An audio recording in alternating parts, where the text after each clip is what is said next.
Hey guys हम सब तो क्या हाल चाल है आप सबके। आई होप कि जैसे भी हो बहुत सही हो। आज की स्टोरी हमसे शेयर करी है रोशनी ने। Thank you Roshni for sharing a story with us. और अगर आप सबको भी अपनी स्टोरी शेयर करनी है तो नीचे दिए गए हुए मेल पर आकर आप अपनी स्टोरी शेयर कर सकते हैं। रोशनी जो कि चंडीगढ़ में रहा करती थी, उसकी उम्र उस समय 12 साल की थी। सो चंडीगढ़ में जब भी गर्मियों की छुट्टी पड़ती थी तब हमेशा जो रोशनी की मॉम है वो रोशनी को और रोशनी की बहन को अपने गाँव ले जाया करती थी नानी जी से मिलाने के लिए। रोशनी का जो गांव है वो उत्तराखंड में टेहरी गढ़वाल में। सो हर बार की तरह इस बार भी रोशनी की गर्मियों की छुट्टी पड़ी थी और रोशनी टेहरी गढ़वाल चले जाती है अपनी नानी जी से मिलने। जब रोशनी वहाँ पर पहुँचती है तो सबसे पहली चीज़ जो उसे नानी जी बताती है वो बताती है कि जो पड़ोस वाला घर है ना उसके आसपास मत घूमना ज़्यादा, उसके आसपास ज़्यादा खेलना मत, उधर ज़्यादा देखने की भी ज़रूरत नहीं है क्योंकि आजकल यहाँ पर कुछ अजीब अजीब चीज़ें हो रही है। सो बेसिकली पता चलता है कि जो पड़ोस वाला घर है उसमें एक 16 साल की लड़की थी जो कि पोजेस्ड है। नानी जी ने बताया था कि उस लड़की के अंदर डेविल है, मतलब कि एक शैतान है जो कि उसके अंदर ही रहता है और वो कब क्या कर दे किसी को नहीं पता। रोशनी और रोशनी की मम्मी जब नानी जी से और ज़्यादा इस चीज़ के बारे में पूछती है तब नानी जी बताती है कि ये सब शुरू हुआ था जब वो लड़की धीरे धीरे अपनी याददाश्त भूलती जा रही थी। उसको अपना नाम तक याद नहीं था और उसको रात को किसी के चिल्लाने की आवाज़ें सुनाई देती थी। धीरे धीरे वो भी हर रात को चिल्लाने लग गई थी। धीरे धीरे उस लड़की का बर्ताव भी बहुत ज़्यादा चेंज होने लग गया था। उसका ये भी बताना था कि उसको किसी के तो चलने की आवाज़ें सुनाई देती है, वो भी एकदम रात को। वो कहीं पे भी चली जाए उसे वो आवाज़ें सुनाई ही देती है, जैसे कि कोई उसका मानो पीछा कर रहा हो। उस लड़की को ये सारी चीज़ें इतनी अफेक्ट करने लग गई थी कि उसने सोना बंद कर दिया था, उसने खाना बंद कर दिया था। बट फिर भी एक इंसान कब तक ही नहीं सोएगा।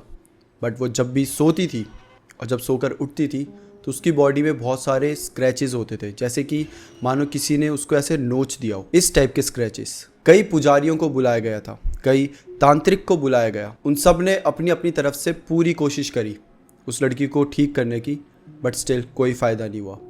वो लड़की वैसी की वैसी ही रही। जो उस लड़की के पेरेंट्स थे उन्होंने उस लड़की के भाई बहनों को अपने नानी के यहाँ भेज दिया था और अब वो सब वहीं रहते हैं। अब इस घर में सिर्फ वो लड़की और उसके मॉम और डैड रहते हैं। बताया जाता है कि जो उसके भाई बहन थे वो उस लड़की से बहुत ज़्यादा डरने लग गए थे क्योंकि वो बीच बीच में ऐसी हरकतें करती थी, ऐसे एकदम पागलों की तरह एकदम यहाँ वहाँ भागना, रोना, उन्हें चिल्लाना और कभी कभी तो एकदम वायलेंट हो जाना। और इसी के ही चलते उसके मॉम डैड ने जो ये डिसीजन लिया था कि हम अपने छोटे छोटे बच्चों को तो इसके साथ नहीं रख सकते, तो उनको तो नानी के पास ही भेज दो, वो वहाँ ज़्यादा सेफ है। और इतना ही नहीं, जो बाकी पड़ोसी है इस एरिया में रहते हैं वो भी, उन लोगों का कहना है कि उन्होंने बहुत बार जब वो इस घर के पास से गुजरते हैं तो उन्हें ऐसा लगता है जैसे उन्हें कोई बुला रहा है, कोई पुकार रहा है। और किसी किसी को तो यहाँ पे एक काले रंग की शैडो भी दिखाई दी है। यहाँ पर इतना खौफ बढ़ चुका था कि अब कोई भी इस रास्ते से नहीं जाता, मतलब जहाँ ये घर है इसके सामने से कोई नहीं जाता, सब यहाँ पीछे के रास्ते से जाएंगे या तो कोई दूसरा कट ले लेंगे, बट इस रास्ते से नहीं जाएंगे। इनफैक्ट ये जो घर था इसके जस्ट 2 घर छोड़कर दुकान थी, तो मोस्टली जो आगे पीछे के लोग हैं वो इसी दुकान से सब कुछ खरीदते थे। इस दुकान में जाने के लिए भी लोग एक लंबा कट लेकर आते थे, ना कि ऐसे सीधा चले जाएं जो कि जस्ट 2 घर दूर है। वो पीछे से पूरा घूम के उस दुकान में जाएंगे, फिर पूरा घूम के वापस आएंगे। तो क्योंकि सबको डर था कि अगर हम जाएंगे तो हमें वो आवाज़ें सुनाई देगी, हमें कुछ दिख जाएगा, हमारे साथ कुछ हो जाएगा। ये डर आगे पीछे हर किसी में था। रोशनी जब ये सब सुनती है तो कहीं ना कहीं रोशनी को भी डर लग जाता है। She was scared too, but कहीं ना कहीं रोशनी के अंदर एक क्यूरियोसिटी भी आ गई थी। रोशनी एक शहर के रहने वाली लड़की थी, वो इन सब चीज़ों में ज़्यादा मानती भी नहीं थी ना, तो उसने ये सारी चीज़ें कभी देखी थी, तो उसके लिए एक अलग सा एक्सपीरियंस था ऐसा कुछ देखना, ऐसा कुछ सुनना। तो अंदर से एक क्यूरियोसिटी तो आ ही गई थी उसके अंदर। ऑल्दो रोशनी उस घर के आसपास तो नहीं गई थी, बट वो अपने ही छत से उस घर को ऐसे घूरे जा रही थी। पता नहीं क्यों उसके दिमाग में क्या चल रहा था और उस टाइम पे क्या सोच रही थी ये रोशनी को भी नहीं पता, बस वो घूरे जा रही थी। बट थैंकफुली रोशनी को उस दिन कुछ भी नहीं दिखता है, ऐसा कुछ अजीब सा या किसी की आवाज़ सुनाई देना या कुछ भी, ऐसा कुछ भी नहीं होता। और वो नॉर्मली फिर नीचे आ जाती है और अब सोने चले जाती है। वेल ऐसे करते करते वहाँ पे कुछ दिन बीत जाते हैं और फिर एक सुबह रोशनी जब उठती है तो काफ़ी हल्ला गुल्ला हो रहा होता है। उसके घर में भी कई लोग आए होते हैं। जब वो ऐसे बाहर जाके देखती है तो वो देखती है कि बहुत सारे लोग, मतलब अड़ोस पड़ोस के और जो थोड़े बहुत रिलेटिव्स हैं, सब घर में आ चुके हैं और सब आपस में बातें कर रहे हैं, सब घबराए हुए हैं। जब रोशनी अपनी मम्मी से पूछती है तो जो मम्मी होती है वो बताती है कि वो जो घर नहीं था जहाँ पे वो लड़की, जहाँ वो शैतान का साया है, उस घर की वॉल पर एक अजीब सा निशान बन गया है। और वो भी रातों रात। कल कुछ भी वैसे नहीं था और रातों रात एक अजीब सा वहाँ पे निशान बन गया, और वो भी किसी लाल रंग का। ऐसा लग रहा है जैसे खून से बनाया हो। जो अड़ोस पड़ोस के लोग थे वो उस निशान को देख के काफ़ी डर रहे थे। तो वो क्या करते हैं, वो जाते हैं और दीवार पर वापस से पेंट कर देते हैं, जिससे वो निशान छुप जाता है। सबको लगता है कि ठीक है, अब सब कुछ नॉर्मल है, निशान छुप चुका है, तो ज़्यादा डरने की बात नहीं है। शाम को जब कुछ लोग उस घर को ध्यान से देखते हैं तो वो देखते हैं कि वो निशान वापस से वहाँ पर था, जिसको सुबह इन लोगों ने पेंट करके छुपा दिया था। वो निशान वापस से वहाँ पर है और वो बहुत डरावना सा निशान था। ऐसा लग रहा था कि किसी ने अपने हाथों से वो ऐसे खरोचा है, ऐसा टाइप का निशान था वो। और पूरा खून खून लगा हुआ है। खून था, लाल रंग था, नहीं पता, बट वो सबको उस टाइम तो खून ही लग रहा था। इसके बाद लोग पुजारी जी के पास जाते हैं। वहाँ पे पास में काफ़ी अच्छा मंदिर था, काफ़ी मान्यता थी उस मंदिर की। वहाँ पर जाते हैं, वहाँ पे पुजारी जी जो होते हैं उन्हें बताते हैं कि आप आइए, ये ऐसा ऐसा हो गया। वो आते हैं, वो उस निशान के ऊपर ऐसे गंगा जल छिड़कते हैं, थोड़े बहुत मंत्र पढ़ते हैं और उसके बाद उधर फिर से पेंट करने को बोल देते हैं। फिर से पेंट कर दिया जाता है, निशान ढक गया, सब अपने अपने घर चले गए और सुबह वही निशान वापस से उस दीवार पर होता है। अब धीरे धीरे ये बातें आग की तरह फैलने लग जाती है। धीरे धीरे सिर्फ अड़ोस पड़ोस नहीं बल्कि दूर दूर के घर वालों को भी ये सब बातें पता चल जाती है, उनके सुनने में आ जाती है। और एक अजीब सा खौफ हर किसी के अंदर था। एक अजीब सा खौफ, जैसे कि मानो कि वो कोई चुड़ैल घूम रही है इस पूरे एरिया में और वो ऐसे निशान बनाए जा रही है। जो मैंने आपको मंदिर बताया था जहाँ पे वो पुजारी भी थे, जिस मंदिर की बहुत मान्यता थी, वहाँ पे ग्रुप्स आते थे, ऐसे जो औरतों के ग्रुप्स आए हैं और वो वहाँ पे बैठ के कीर्तन कर रहे हैं, वो पूजा करे जा रहे हैं और ये पूरी नॉन स्टॉप चल रही है। एक ग्रुप आता है, वो पूजा करता है, पूरे कीर्तन वीर्तन सब करके जब वो वहाँ से निकलती थी, दूसरा ग्रुप आता था, वो बैठता था। सब में इतना खौफ हो चुका था कि वहाँ पे जो प्रेयर्स थी वो रुक ही नहीं रही थी, 24/7 चली ही जा रही थी। एक ग्रुप आएगा, जब उसका टाइम होगा उठने का तो दूसरा ग्रुप आ जाएगा, दूसरे ग्रुप का उठने का टाइम होगा, तीसरा ग्रुप आ जाएगा, फिर वापस वो पहला ग्रुप आ जाएगा। ऐसे ही चले जा रहा था। रोशनी और उसकी बहन, जो छोटी बहन थी, इनको स्ट्रिक्ट ऑर्डर्स मिल चुके थे अपने बड़ों से कि कुछ भी हो जाए घर से बाहर नहीं निकलना है, कुछ भी हो जाए उस घर के पास तो भटकना भी नहीं है। सबको यही लगता था कि अगर ये एक तो लड़कियाँ हैं, ऊपर से छोटी सी है, बाल खुले करके चले गई या कुछ भी, तो ये भी पोजेस्ड हो सकती है या फिर कोई इनको फॉलो कर करके हमारे घर में भी आ सकता है। बट यहाँ पर रोशनी के दिमाग में कुछ और ही चल रहा था। उसकी क्यूरियोसिटी और बढ़ती जा रही थी। अब उसको एक्चुअल में देखना था, वो जो स्टेन वहाँ पे था ना, जो दाग था, जो निशान था, उसको देखना था कि ऐसा क्या है कि सब इतने डर चुके हैं। तो वो क्या करती है, वो चुपचाप बिना बताए घर से बाहर चली जाती है। वहाँ पे भी काफ़ी जमावड़ा था, मतलब भीड़ थी उस टाइम पे, लोग आ रहे थे वो दाग को देखने के लिए। जो दूर दूर तक बातें फैल गई थी वहाँ से आ रहे थे, तो वो भी इनके पीछे पीछे ऐसे छुप छुप के चले जाती है। कोई उसे देख नहीं पाता, ना नानी ना मम्मी, कोई नहीं देख पाता कि रोशनी मतलब चले गई है। और वो जाके देखती है तो उसको फाइनली वो निशान दिखता है। अब रोशनी जब वो ऐसे निशान देख रही है ना, तो वहाँ पे जितने भी लोग हैं उन सबको एक लड़की के चिल्लाने की आवाज़ आती है। और ये कोई और नहीं बल्कि वही लड़की थी, वही 16 साल की पोजेस्ड लड़की। वो बहुत दर्द में थी, वो इतनी दर्द में चिल्ला रही थी कि लिटरली वहाँ पे सब बहुत ज़्यादा डर गए थे उसकी उस चिल्लाने की आवाज़ से। कुछ देर तक चिल्लाने के बाद इन सबको किसी के ग्राउल करने की आवाज़ सुनाई दे रही है, जैसे कि कोई जानवर ग्राउल करता है ना, बिल्कुल वैसी आवाज़। रोशनी वॉज नॉट श्योर कि ये किसी जानवर की आवाज़ है या फिर उसी घर से आ रही है, क्योंकि लग तो ऐसे रहा था कि उसी घर से आ रही है। वहाँ पे खड़े लोग आपस में बात कर रहे होते हैं, तब रोशनी को पता चलता है कि ये जो दाग वाला सीन हुआ था ना, इसके बाद बहुत सीरियस हो गया था मैटर। सब हर कोई डरने लग गया है। कुछ लोग तो उसके घर वालों को बोल रहे हैं कि रोशनी को यहाँ मत रखो, उसे ले जाओ, यहाँ पे सबको खतरा होगा, ये सब। तो जो पेरेंट्स होते हैं वो डिसाइड करते हैं एक और तांत्रिक जी को बुलाने का, जो कि बहुत सिद्ध तांत्रिक थे।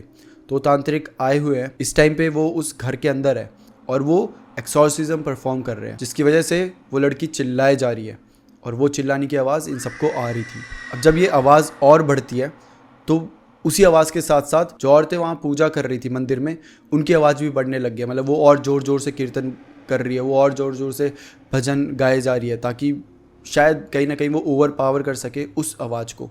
और ये काफ़ी ज़्यादा मतलब वैसा टेंस्ड सा माहौल बन चुका है कि ऐसा लग रहा था कंपटीशन चल रहा है। यहाँ पे जो लोग थे जो उस टाइम दाग देखने आए थे, वो सब भी कहीं ना कहीं भगवान को ही याद करे जा रहे थे। वो भी अपनी आंखें बंद करके हे भगवान, जिन भगवान को मानते हैं उनका नाम लिए जा रहे थे।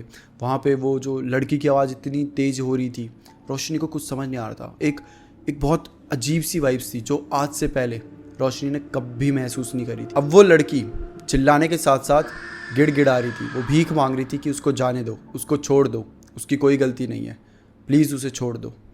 और वो बस रोए जा रही थी। वहाँ पे रोशनी के कज़न्स भी आ जाते हैं और वो रोशनी को अंदर ले जाते हैं और अंदर ले गए वो अब अपने घर में ही है। रोशनी को अब देखना था कि ये आवाज़ कहाँ से आ रही थी, क्या ये सच में वो जो गुर्राने की, वो जो ग्राउल की आवाज़ थी वो उस लड़की से ही आ रही थी, और आखिर उस घर में हो क्या रहा है जो इतना रो रही है, इतना चिल्ला रही है।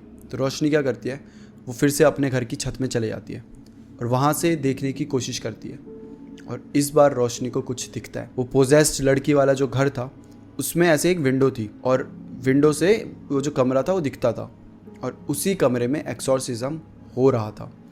तो जब वो ध्यान से देखती है रोशनी, तो रोशनी को विंडो के दूसरी तरफ का नज़ारा दिखने लग जाता है कि वहाँ पर एक बेड में एक लड़की थी, उसके आसपास शायद वो उसके मॉम डैड थे जो खड़े थे और 3 तांत्रिक थे टोटल, जिनमें से ऐसा लग रहा था कि एक मेन है और बाकी 2 उसके अंडर काम करते हैं।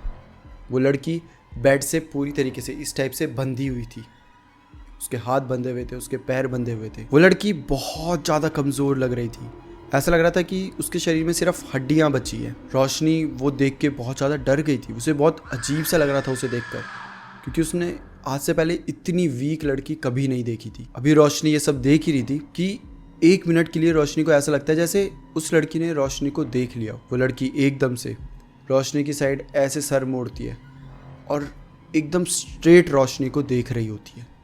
रोशनी की दिल की धड़कनें उस टाइम ऐसा मानो कि रुक गई है। रोशनी को ऐसा फील हो रहा है कि वो उस लड़की ने पहचान लिया है रोशनी को और वो सीधा रोशनी को देख रही है। और वो लड़की रोशनी को देखते देखते एक बड़ी अजीब सी स्माइल करने लग जाती है। और जब वो स्माइल रोशनी देखती है, रोशनी तो फ्रीज़ हो गई है, उसे कुछ समझ नहीं आ रहा, वो कांपने लग गई है। कि तभी रोशनी को ऐसा फील होता है जैसे किसी ने रोशनी को एकदम से ऐसे पकड़ लिया और ऐसे पीछे खींचा। रोशनी जैसे ही मुड़ के देखती है तो वो और कोई नहीं, रोशनी की नानी होती है। रोशनी ने आज से पहले अपनी नानी को इतने गुस्से में कभी नहीं देखा था। रोशनी बहुत बार, मतलब रोशनी का करैक्टर ये ऐसा है कि उसे जो बोलो कि तुम ये मत करना, वो एग्जैक्टली वही करेगी। वो डिसओबे करती थी, बड़ों की बात नहीं मानना, ये सब। तो नानी ने बहुत बार उस पर गुस्सा किया है, बट जितना गुस्सा आज नानी की आंखों में था, जितना गुस्सा नानी के मतलब पूरे ओवरऑल बिहेवियर में था, रोशनी ने आज से पहले इतना गुस्सा कभी देखा ही नहीं था। कहीं ना कहीं रोशनी को लगता है कि वो डिज़र्व भी करती है, क्योंकि आज से पहले उसने जितनी बार भी अपने से बड़ों की बात नहीं मानी, उसे कभी भी रिग्रेट नहीं हुआ। बट ये एक फ़ैसला था जिस पे रोशनी को आज तक रिग्रेट होता है, क्योंकि आज तक उसको वो नज़ारे याद आते हैं, उसको वो चीज़ें दिखती है, उसके सपने में वो लड़की आती है और वही क्रीपी स्माइल कर रही होती है। अब नानी जी रोशनी को खींचकर नीचे ले जाती है और उसके बाद से रोशनी को कोई आइडिया नहीं है कि उस लड़की के साथ क्या हुआ। 2 दिन के बाद रोशनी, उसकी मम्मी और उसकी छोटी बहन वापस चंडीगढ़ आ जाते हैं। अब ये लोग तो चंडीगढ़ आ जाते हैं, बट रोशनी ऐसे जब भी फ़ोन में बात करती थी तो पूछती रहती थी। जब लास्ट टाइम रोशनी की बात हुई थी तो नानी ने बताया था कि जो वो लड़की है अब वो रिकवर हो रही है। जब वो एक्सॉर्सिज्म परफॉर्म किया वो काम कर गया था और अब वो धीरे धीरे रिकवर हो रही है। ऑल्दो वो अभी भी पूरी तरीके से रिकवर नहीं हुई है, but she is getting better. Roshni को अभी तक ये पता नहीं चला है कि मतलब किस चीज़ ने ऐसी हेल्प करी उस लड़की की, जो 3 तांत्रिक आए थे उन्होंने, या फिर जो कॉन्टीन्यूसली उस दिन भजन चल रहे थे, वो हर कोई प्रे कर रहा था, उस चीज़ ने, किस चीज़ ने उस शैतान को हराया है। रोशनी को नहीं पता, शायद गांव वालों को भी नहीं पता। किसी का कहना है कि जो पूजा चल रही थी, जो इतनी ज़ोर ज़ोर से भजन चल रहे थे, उसकी वजह से वो शैतान भाग गया। और किसी का कहना है कि वो जो तांत्रिक आए थे उनकी वजह से वो शैतान भागा है। बट जो भी हो, अच्छी बात यही थी कि वो शैतान चला गया था और अब वो लड़की भी धीरे धीरे रिकवर हो रही थी। सो ये थी गाइज रोशनी की स्टोरी, जो कि टिहरी गढ़वाल में हुई थी। So that's it for today guys. I hope कि आपको ये स्टोरी पसंद आई हो, और अगर ये स्टोरी पसंद आई है तो आप इस चैनल को सब्सक्राइब कर सकते हैं for more stories. That's it for today. फिर मिलते हैं हम किसी और टॉपिक के साथ। तब तक के लिए bye bye and take care.